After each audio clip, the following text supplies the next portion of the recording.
What's up guys, Gio here. If you're thinking about moving overseas, it doesn't have to be in particular Southeast Asia, the Philippines, Thailand, Kenya. It could be really wherever. Or if you're already abroad but you're figuring things out, this video hopefully is going to save you a lot of stress, money, and headaches. Because living overseas isn't just about cheap visas and cheap rent.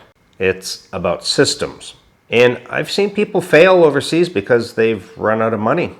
And that's usually because they didn't set up the basics before they left and get a system down.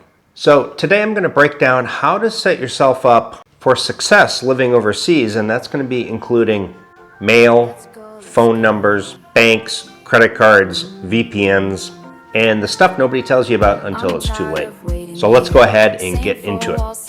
Stick around for today's video. Got these plans stuck in my head. Southeast Asia calling me instead. Bangkok nights and Bali shores. Sick of dreaming, want something more. Pack your bags, don't hesitate.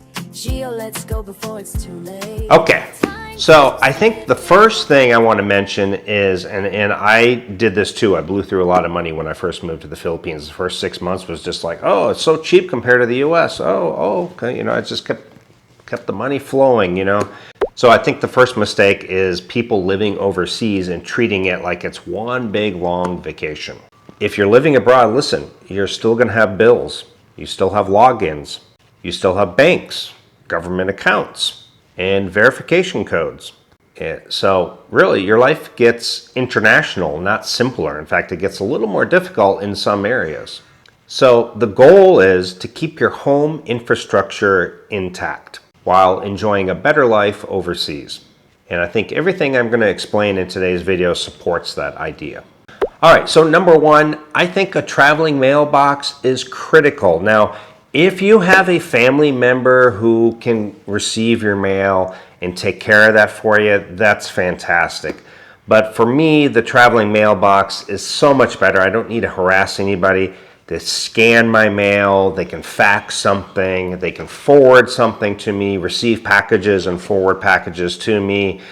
It's just like this middleman, and you can choose whatever state you want. Again, there's going to be links for everything I talk about down in the description plus the pin comment. But you need a traveling mailbox.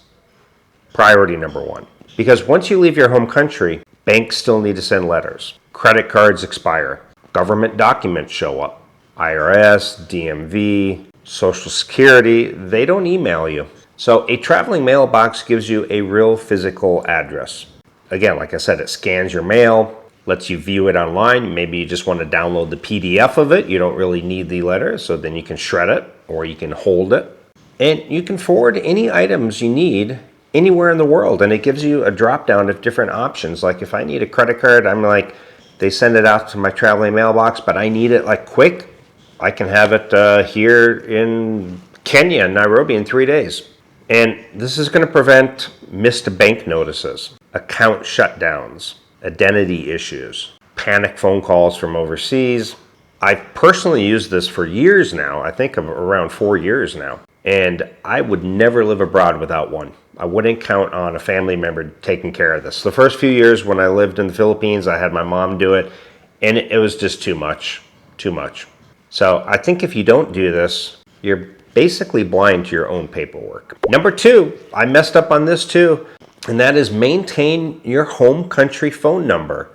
I didn't do this, and I had an account shut down, and on my license, I just had all kinds of issues with this. So I had to get back to the States, and I had to open up a US phone number to take care of things. At first, it wasn't a big problem. They were emailing me, but then all of a sudden, it became an issue. So do not cancel your home phone number. Now, you may want to change companies. You may want to change from Verizon to T-Mobile. Maybe you want to go to Mint Mobile, Tello, something like that. But there are different options that you can do. Me, myself, I use T-Mobile. Now, there are cheaper options, but I have my son on my phone plan, so it makes sense just to keep the T-Mobile plan. But here's why. Because banks and credit cards send SMS verification codes. Credit cards flag foreign logins. I had that with my Capital One. Government portals require text authentication. Even email logins sometimes require phone backup. And I don't recommend using your Philippines or your Thai or wherever you are. Keep and maintain that home country phone number for all your two-step authentications and logins and backups and things like that. Because if you lose that number, you can get locked out of accounts. Customer service may require you to be physically present again. So the best setup for me was keep your US phone number on a cheap plan or whatever home country you're from. Or what I do is when I have my T-Mobile here, I use it only over Wi-Fi, so I can receive my texts, verification codes, phone calls. Everything is over Wi-Fi calling, and so I don't incur any charges whatsoever. And basically just use it only for verification in emergencies. You don't need data. You don't really need calls. Maybe, but you can do it over Wi-Fi. You just need access. I basically treat my home phone number from the US like a digital key to my entire financial life. I mean, it is key. I keep it safe, and I keep it here in my apartment. What's come in really handy lately is, I guess you can do this on Google with an Android phone as well, but I use my Apple Pay, so I don't even have to physically carry my credit card sometimes. I just tap, and so it usually saves from having to have any kind of verification codes and things like that. So number 3 is going to be banks. Keep it simple and redundant. Never rely on one bank overseas. I always tell people, maintain your home country bank. It's okay to open one up overseas, but still maintain the one from your home country. And here's the minimum setup that I recommend. One major home country bank for income, for government stuff, for long-term stability. One international friendly bank, good foreign ATM access, low or no foreign transaction fees like a Charles Schwab, Fidelity, Capital One, USAA, Navy Federal Credit Union. There's probably some others as well that I'm missing. And depending what country you are, you'll have to research it. This is only for the US. And so I have 2 US banks, and I also have a Wise account. So have at least 2 debit cards from different banks and store them separately. And the reason why is because cards can get eaten by ATMs. It's happened to me before. Banks randomly freeze accounts. Fraud flags happen overseas. So if your account goes down, you don't panic. You switch. So redundancy equals peace of mind. So credit cards, they can be your best friend overseas. And here's why. Credit cards are way safer than debit cards overseas. You got fraud protection, chargebacks, no direct access to your cash, better exchange rates. So for me, the best practices are these.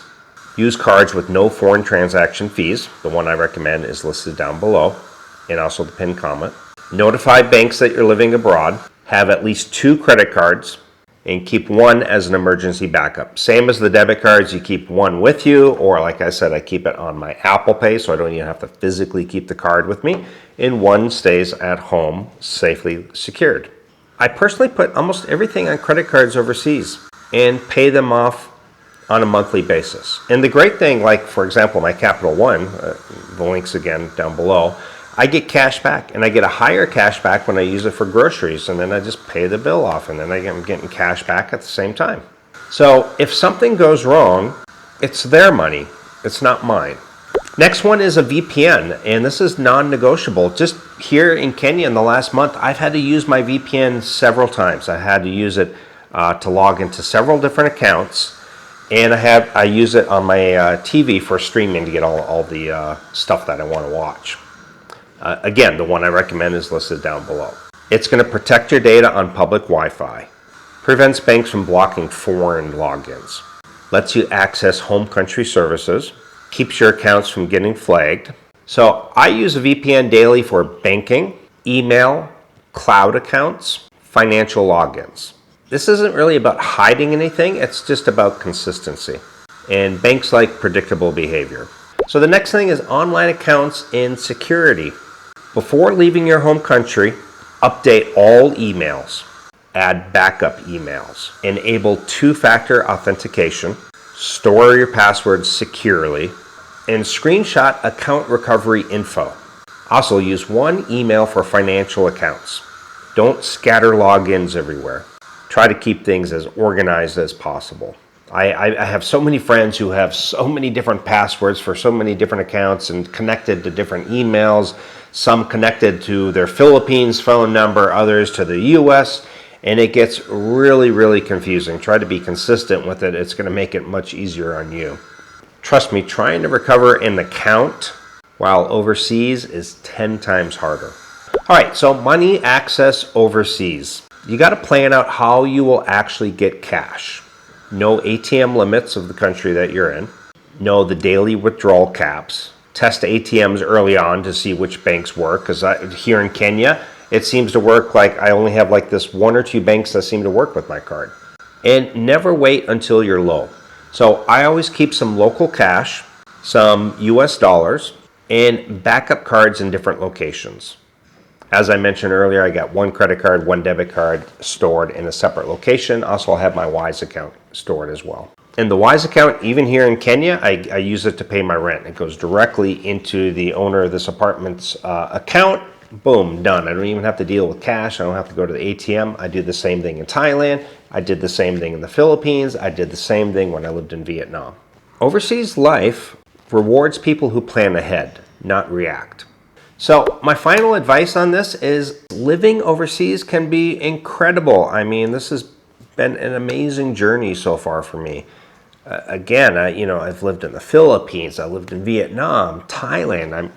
I wouldn't say I live in Kenya, but I've been here well over a month now, and probably another month. And lots of time in Malaysia. And it's been a fantastic journey and excited to continue it. But again, the people who don't succeed long term aren't the ones chasing the cheapest rent or the most excitement. They're the ones who built strong systems, kept home country access, reduced friction, and thought long term. If you get the boring stuff right, mail, phones, banks, security, everything else becomes easy. So if this video helped you, hit the like button, subscribe, and the bell notification, and drop a comment down below. And if you want one-on-one help setting this stuff up properly, check the links below, and you can also sign up for a consultation if you're planning to move Africa, Southeast Asia, wherever. I'd be glad to help. And also check out my online store on my website for all the gear that I recommend for traveling or living abroad. And so this is Gio on the go, and I will see you guys in the next one. Ciao. Same 4 walls, same fading year. Got these plans stuck in my head. Southeast Asia calling me instead. Bangkok nights and Bali shores. Sick of dreaming, want something more. Pack your bags, don't hesitate. Gio, let's go before it's too late. Time